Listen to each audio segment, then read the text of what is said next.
Ok, pessoal, vamos lá, vamos criar então agora o seguinte, vamos criar tabela, vamos inserir elementos aqui na tabela e depois a gente vai estar visualizando e tudo mais, tá ok?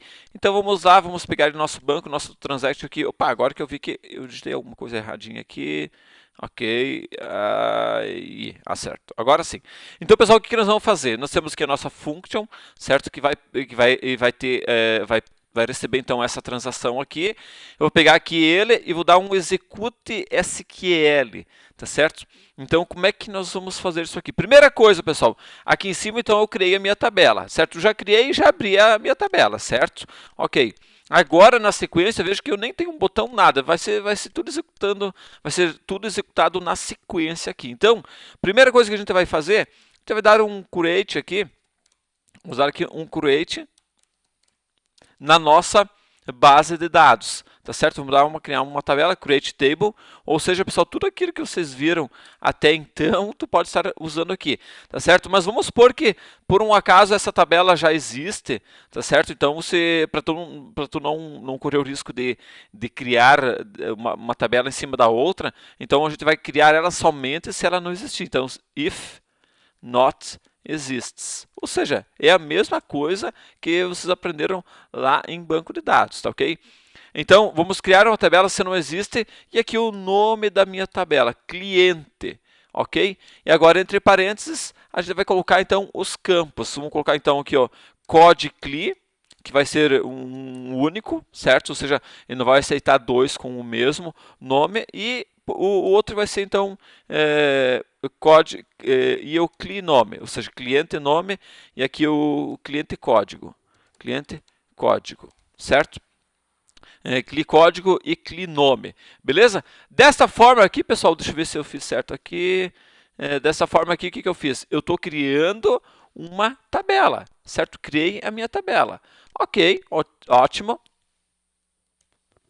Agora, na sequência, o que eu vou fazer? Eu já vou pegar esse TX aqui, a mesma transação, dar um outro execute SQL, certo? E agora a gente vai fazer alguma outra operação SQL, certo? O que eu quero fazer agora? Eu quero inserir dados nessa minha tabela. Então, o que é? Insert, mesma coisa lá no banco de dados, into, e agora o nome da minha tabela. Como é que é o nome da tabela que a gente criou aqui em cima? Ah, é o cliente. Então, cliente, e aí a gente vai colocar aqui o valor para os campos, tá certo? Quais são os meus campos? É o CLI código e o CLI nome, tá certo? Então, para eles, e agora eu vou passar então quais os valores que eu quero aqui, ó. Values, veja que é a mesma sintaxe SQL, tá certo? Então, o código, vamos botar aqui o código 1, e o nome, então, o primeiro cliente vai ser Oneri Aldoir Neitsky, certo?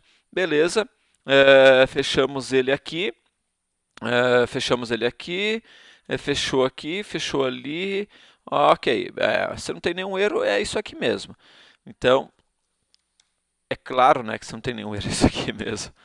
Bom, então, vamos inserir aqui uns três elementos para que depois a gente possa estar visualizando. Então, o segundo aqui vai ser, então, vou botar aqui a Julia Batista Neitsky, que é a minha filha, Batista Neitsky, o Gustavo Batista Neitsky, Gustavo Neitsky, certo?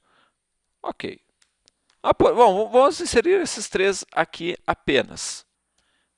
E, inclusive, para que a gente possa estar indo acompanhando o que está acontecendo, vamos criar aqui uma variável chamada, deixa eu ver aqui, texto que vai ir lá para o meu banco aqui, tá certo? Para essa minha div aqui. Então, vou criar uma variável chamada texto aqui. A princípio, ela não vai ter nenhuma informação, certo? Mas eu quero jogar isso aqui lá para o banco de dados. Então, o que eu quero fazer aqui? Eu quero fazer tipo vou botar aqui, banco de dados, certo?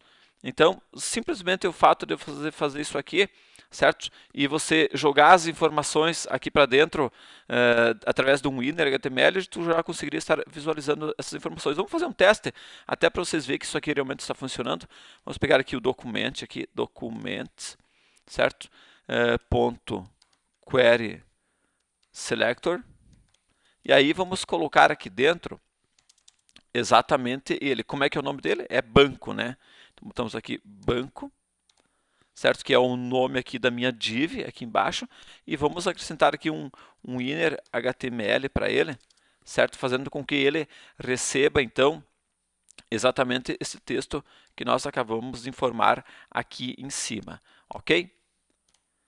Eu vou ter que dar uma saidinha agora, pessoal, e na volta, então, eu vou dar continuidade isso aqui para a gente implementar isso aqui, testar, visualizar, mostrar na tela, e aí com isso vocês estarão conseguindo trabalhar com banco de dados, tá bom? Um abraço, até mais e tchau!